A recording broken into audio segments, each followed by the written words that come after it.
Boa noite a todos, que a paz e a luz do nosso mestre amigo Jesus envolva a cada um de nós. Na noite de hoje, vamos dar continuidade ao estudo do Evangelho segundo o Espiritismo, iniciando o capítulo 16, Não se pode servir a Deus e a Mamon. Mas antes de iniciarmos, eu convido a todos para fazermos uma prece, para ficarmos ainda mais em sintonia com Deus nosso Pai, com o nosso mestre e amigo Jesus e com a espiritualidade maior. Vamos juntos elevarmos o nosso pensamento a Deus nosso Pai em agradecimento.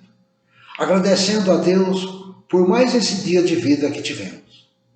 Agradecemos por tudo o que nos aconteceu no dia de hoje. Tanto pelas coisas boas, pelas coisas não tão boas assim. Pois sabemos que tudo o que nos acontece são necessárias e nos impulsionam para o nosso progresso. Rogamos ao nosso mestre amigo Jesus, que nos envolva com a sua luz de paz, de esperança. Rogamos aos nossos amigos espirituais para nos ajudar no entendimento e na compreensão da mensagem de nosso mestre e amigo Jesus. E agora, amparados pela equipe espiritual, pelo nosso mestre e amigo Jesus, vamos à nossa preleção. Riqueza. Quem não quer, quem não busca a riqueza? Um tema que nunca sai de moda é este. A riqueza, a fortuna, um grande desafio que nos acompanha por muitos e muitos tempos. Quando falamos em dinheiro, só para lembrarmos, até num churrasco em família, acaba tendo algum desentendimento. Uns levam mais, outros levam menos. A gente acaba sempre fazendo um comentário. Mas é só para relembrarmos do quanto é importância para a nossa vida o que envolve o dinheiro, a riqueza. Quando ouvimos não se pode servir a Deus e a Mamon, podemos até imaginar ou até pensar que Mamon significa algum Deus, alguma entidade. Isto acontece porque ao longo da história, Mamon acabou por tornar-se a representação de uma entidade maligna ou demoníaca. Mas Mamon, contudo, não era o nome de uma divindade, e sim um termo de origem hebraica que significa dinheiro, riqueza. Mamon significa apenas riqueza e não um Deus da riqueza. Mas para nós, o mais importante não é sabermos o que significa Mamon, se é um Deus ou apenas riqueza, e sim, o mais importante é compreendermos o que Jesus estava nos alertando quando nos disse, em Lucas, capítulo 15, versículo 13, ninguém pode servir a dois senhores, porque ou odiará a um e amará o outro, ou se prenderá a um e desprezará o outro. Não podeis servir simultaneamente a Deus e a Mamon. Quer dizer, ninguém pode servir a Deus e a riqueza. Jesus não faz crítica nem às riquezas e nem aos ricos. A riqueza em si, ela não é nem boa e nem má. A riqueza é neutra. O mal ou o bem vai estar no uso que nós fazemos da riqueza, e não na riqueza em si. Quando Jesus se referiu a Mamon, a riqueza, Jesus estava nos alertando quanto ao uso que fazemos das nossas riquezas, se nós a temos. Também Jesus nos alerta quanto ao que fazemos para alcançar a riqueza, se não a temos. Quanto também ao nosso excesso, as nossas aflições por não termos isto ou aquilo, pelas nossas inquietações em nossa busca pela sobrevivência. E Jesus também nos alerta para não dedicarmos toda a nossa energia somente na busca de posses materiais. Temos que compreender o que Jesus estava nos dizendo, senão nós vamos acabar pensando que Jesus estava dizendo que para sermos felizes, para alcançarmos o reino de Deus, temos que ser pobre. E não foi isto a que Jesus se referia. Este capítulo do Evangelho nos esclarece. O emprego da riqueza é um elemento primordial vem nos esclarecer neste capítulo o que devemos fazer no emprego de nossa riqueza, tanto para o nosso progresso material e, consequentemente, o nosso progresso espiritual. Para compreendermos bem esta mensagem de Jesus, vamos lembrar quem somos, de onde viemos, para onde vamos e o que estamos fazendo, vivendo aqui, encarnados na Terra. Nós somos seres espirituais, criados por Deus. Nós tivemos um início. Viemos da onde? Viemos do mundo espiritual. E aonde nós iremos retornar? Ao mundo espiritual, já que a nossa essência é espiritual. Nós somos seres espirituais, mas não fomos criados perfeitos, no sentido de completos.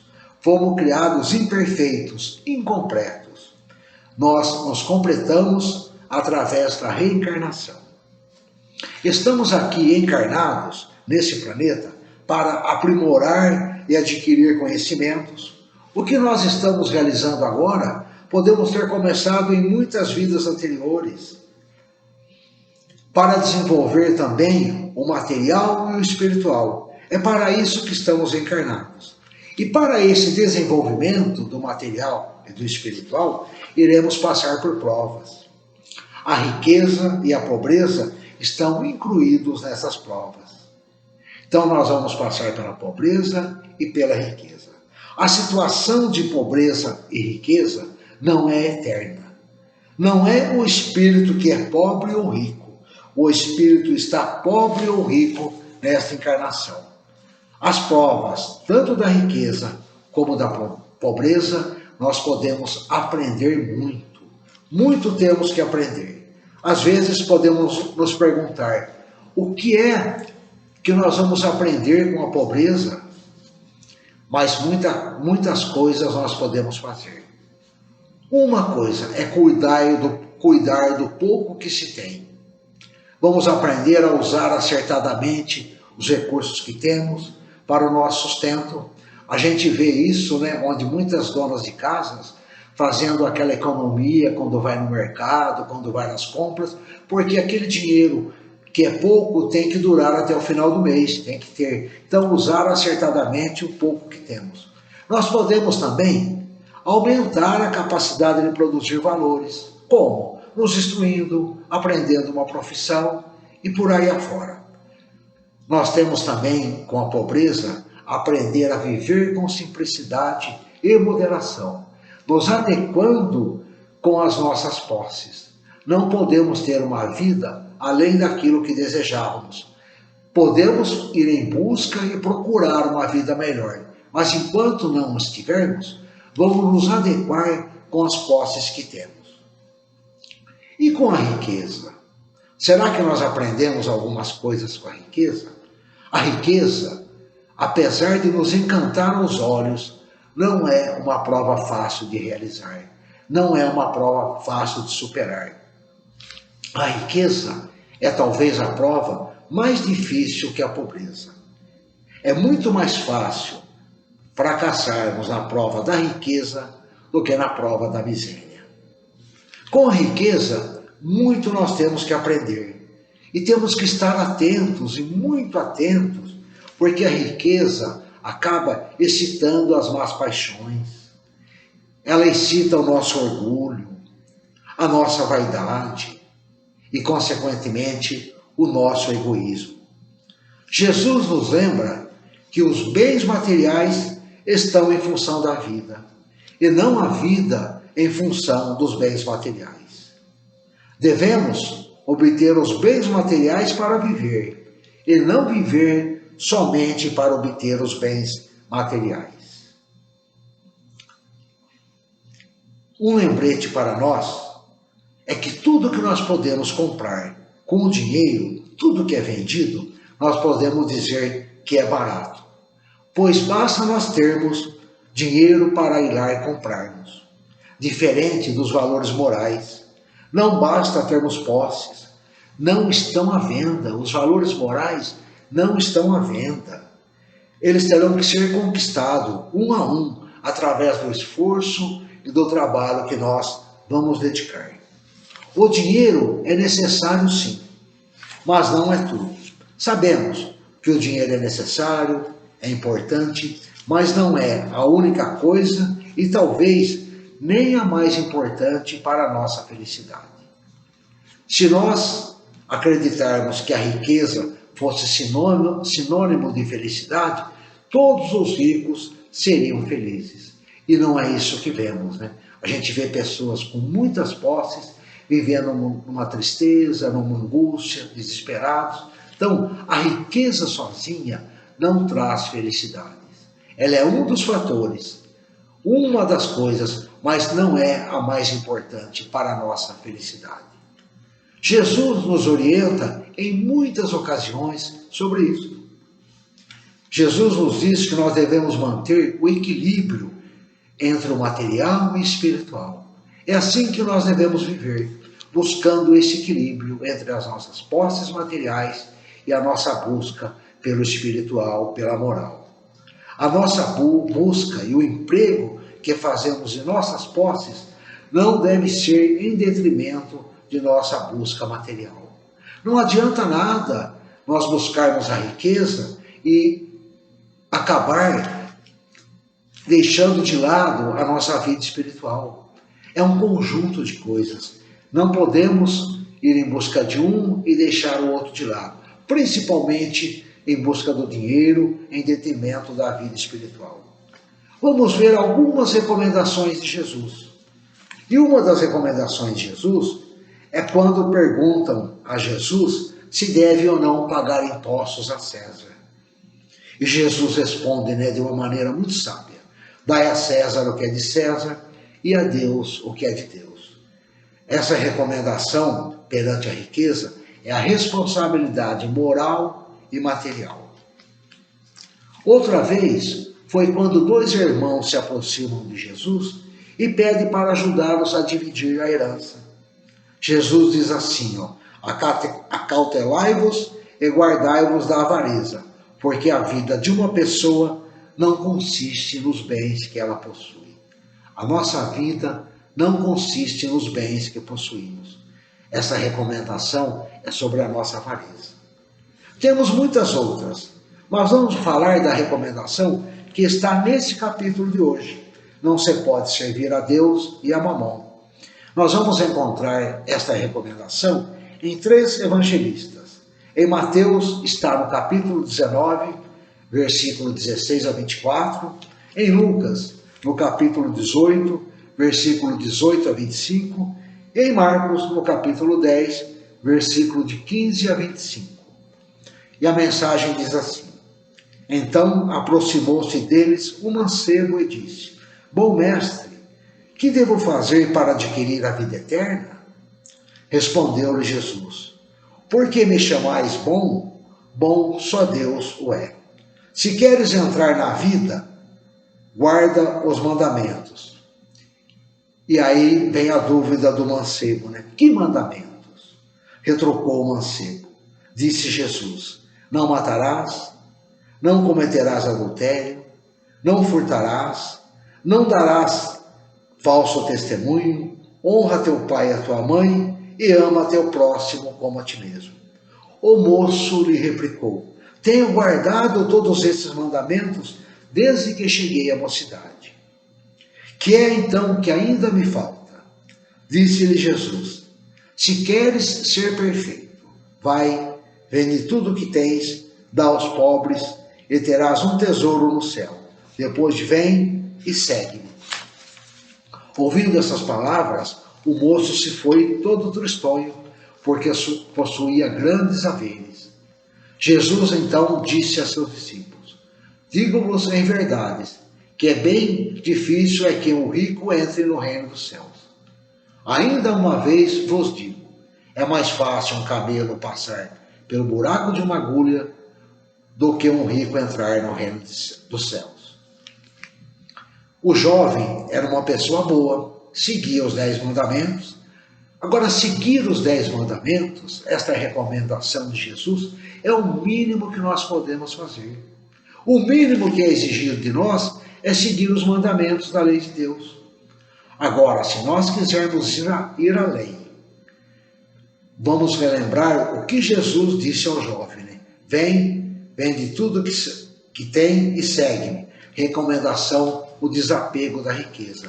Para seguirmos Jesus, não precisamos vender tudo que temos e doar aos pobres, não. Temos que nos desapegar da riqueza.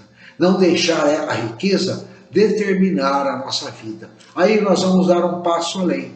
Nós vamos fazer um pouco a mais do que simplesmente seguir os mandamentos de Moisés.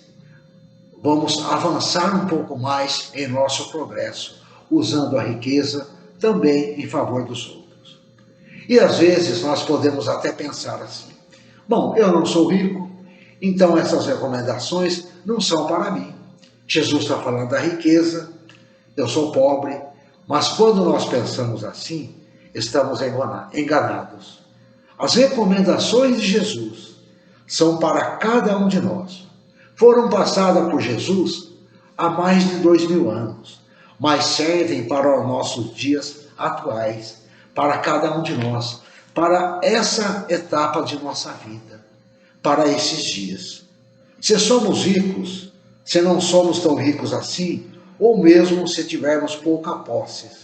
Então, esta recomendação de Jesus, o desapego, serve para cada um de nós. Se nós somos ricos, ela vai servir. Ou mesmo se tivermos pouca posse, ela vai servir também. Porque o uso que nós fazemos de nossas posses vai determinar a nossa vida. E aí nós nos perguntamos, né? Qual é o melhor emprego que se pode dar à riqueza? Este capítulo nos orienta como devemos empregar a nossa riqueza. A orientação de Jesus é esta: amai-vos uns aos outros. Elas guardam o segredo do bom emprego das vossas riquezas. Vamos lembrar para nós que o emprego da riqueza não é só dinheiro, mas também a riqueza de todos os outros valores que possuímos. Este emprego de todos esses nossos valores vai ter uma base fundamental. E esta base fundamental está na caridade. Então, todos os valores que nós possuímos, tudo que nós temos, o emprego que nós podemos dar vai estar baseado na caridade. Não é qualquer caridade, mas a caridade, aquela caridade plena de amor. A caridade que ajuda quem precisa, mas não humilha quem recebe. Se nós conseguirmos derramar em torno de nós os tesouros da nossa instrução, os tesouros da nossa tolerância, os tesouros da nossa compreensão, os tesouros do nosso amor, etc., a nossa riqueza espiritual vai frutificar. Com isso, nós aumentaremos o nosso tesouro moral com as boas obras que vamos edificar. Quanto mais nós vamos doar esses nossos valores, mais nós vamos receber. Então a gente aumenta esse nosso tesouro espiritual, ele se frutifica quando nós conseguirmos derramar ao nosso redor, com aqueles que convivem conosco, tudo isso aí, a nossa instrução, a nossa tolerância, a nossa compreensão e o nosso amor. Jesus, há 2000 anos, nos orientou: não ajunteis tesouro na terra, onde a ferrugem e a traça corrói, e onde os ladrões escavam e roubam, mas ajuntais para vós tesouro no céu. Porque onde está o teu tesouro, aí estará também o teu coração. Nós vamos estar aonde nós colocamos os maiores valores de nossa vida. Por isso que nós não devemos colocar os maiores valores da nossa vida somente nas posses materiais, mas sim naqueles valores morais. Nós demoramos um pouco para perceber isto, para perceber esta riqueza espiritual, porque nós só enxergamos a riqueza material. De um modo geral, nós damos mais importância ao material. Mas o dinheiro, como já dissemos, não é tudo. Nós podemos verificar isso em nossa vida. Quando toda a nossa vida está bem, quando não tem nada errado, como estamos bem com os familiares, com o trabalho, com tudo, o dinheiro faz falta e faz muita falta. Agora, quando se dá o contrário, quando estamos infelizes ou passando por um grande sofrimento, não há dinheiro que recupere isso. Diante de um sofrimento tão grande, não é o dinheiro e as posses materiais que vai nos fazer nos recuperarmos. Porque quando nós estamos naqueles momentos alegres, felizes, o tempo passa voando e a gente nem percebe, né? Quando vai ver, já passou o dia. E quando nós estamos naquele momento triste, de angústias, os minutos parecem dias, os dias parecem anos e assim por diante, né? A gente parece que aquele sofrimento nunca tem fim. Mas como vimos neste capítulo, Jesus não nos deixou desamparados, sem orientações, com as recomendações de Jesus, com os esclarecimentos da doutrina espírita, nós podemos perceber a nossa vida de um modo diferente, buscando o equilíbrio entre a vida material e a vida espiritual, entre as nossas buscas pelo material e as nossas buscas pelo espiritual. Quando Jesus nos fala, não se deve servir a Deus e a mamão, Jesus nos lembra que os bens materiais estão em função da vida e não a vida em função dos bens materiais. Lembremos também, como já falamos, que o dinheiro é necessário, mas não é tudo. O dinheiro não é a única coisa e talvez nem a mais importante para a nossa felicidade. Nesta vida, em relação aos nossos bens materiais, nada é verdadeiramente nosso. Todos os bens materiais que possuímos aqui na Terra pertencem a Deus. Podemos até acreditar que possuímos, mas na verdade nada é nosso. Deus não doou para nós. Deus nos emprestou. E quando nós pegamos algo emprestado, a gente toma cuidado, a gente cuida bem, a gente usa de maneira correta, emprega bem o que pegamos, porque nós queremos devolver melhor do que quando recebemos. E assim também são os bens que recebemos de Deus. Esses bens materiais servem para a nossa vida, nos ajudam, nos auxiliam, mas nada é verdadeiramente nosso. Tudo pertence a Deus.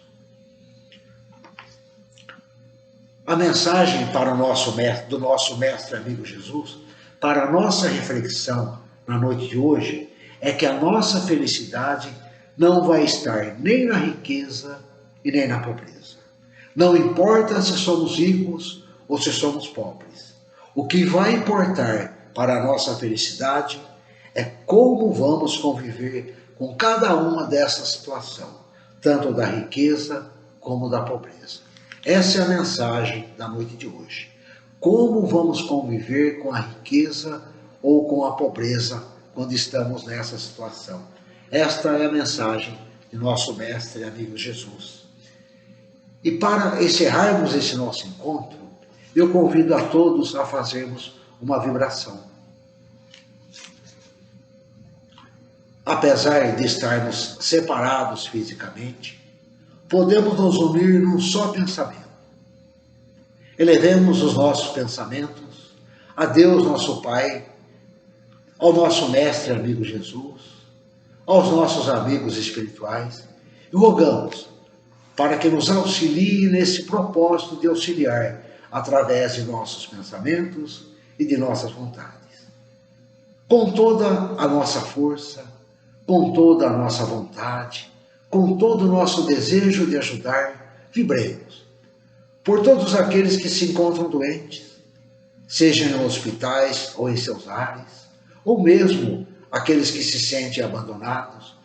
Vibremos para que eles se recuperem, ou que encontrem em Jesus o fortalecimento e a esperança de que necessitam.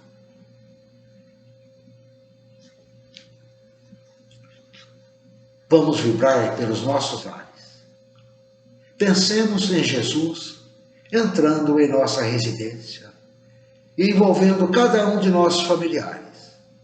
cada um daqueles que convivem conosco, com a sua luz de paz, com a sua luz de amor e de esperança.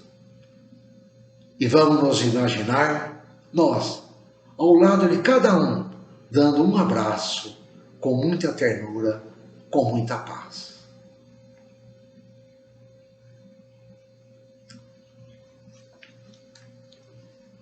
Lembremos também daqueles familiares mais distantes, aquele que não nos vemos há algum tempo, inclusive aqueles familiares que já retornaram à pátria espiritual.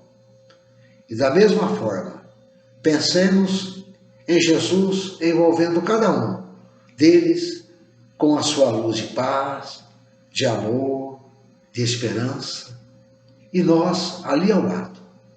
Vamos nos imaginar dando um abraço com a mesma ternura, com o mesmo desejo que daríamos se eles estivessem encarnados ao nosso lado.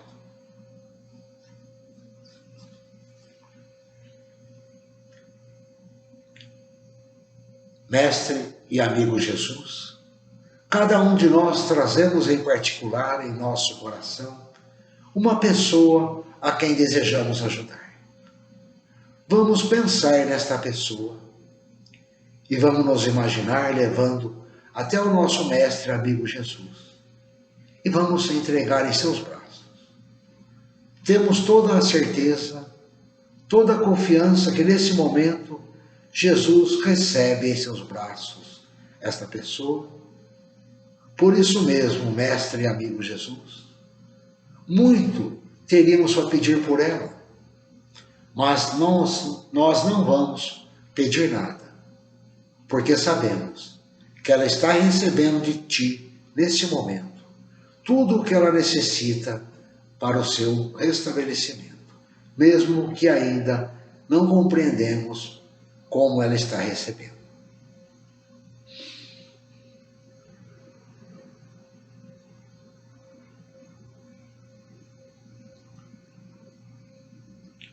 Rogamos a Deus nosso Pai, ao nosso mestre amigo Jesus, aos nossos amigos espirituais, por nós mesmos, para que Ele nos auxilie, nos ampare a enfrentarmos as nossas dificuldades.